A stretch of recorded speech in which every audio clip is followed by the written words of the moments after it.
omukuru gw'okurongora abeegi ba Nyakayojo 1 Primary School ishami rya Government abokoraje ebizambi bya PLE gwakorera omu kanisa ya St. Stephen Nyakayojo Church of Uganda.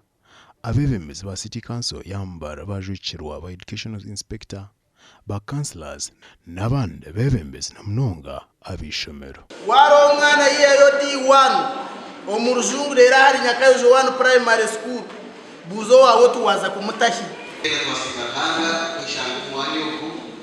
Nyakayojo Primary bwiro abantu rebe bumize hati misemo no kureba ko ibyo bisemuka n'indagata kandi cyo kikozwe bari imwe wewe bari kubasha amasomo y'ugiye base ejo babasha abazima bari na batero bari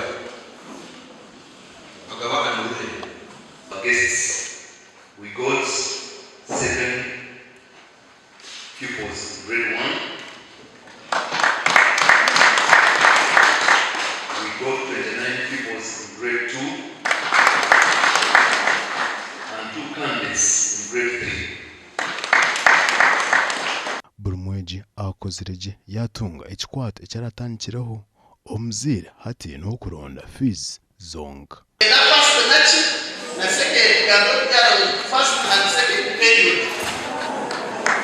Abazire bashabwa okongera kutebekanisa abana babo bongere kumanya ebarikwenda kuba nyensi. Twaza omuri Mbarara City North abeegi nabo Abakozire b'ekyamushanju basimwa. Aba batunga emifarasi amashandu kandebe buguzire Benon Kajubi Meisho. Funjiro mugisha munonga kwebangu examen yakorwa kandi yakorwaje.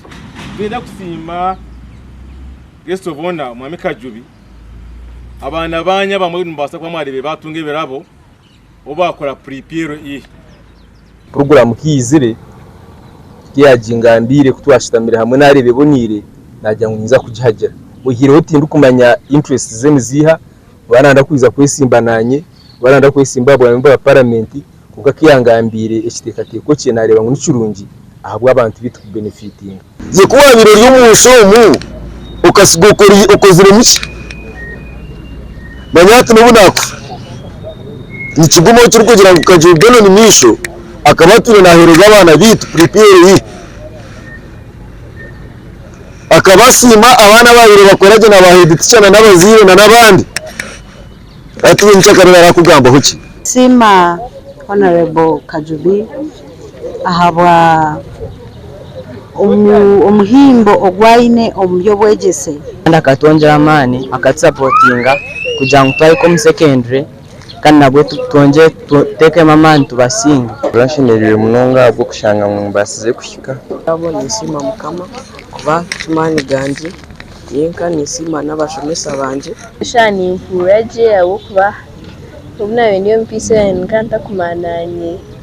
Hey, I never knew such things exist.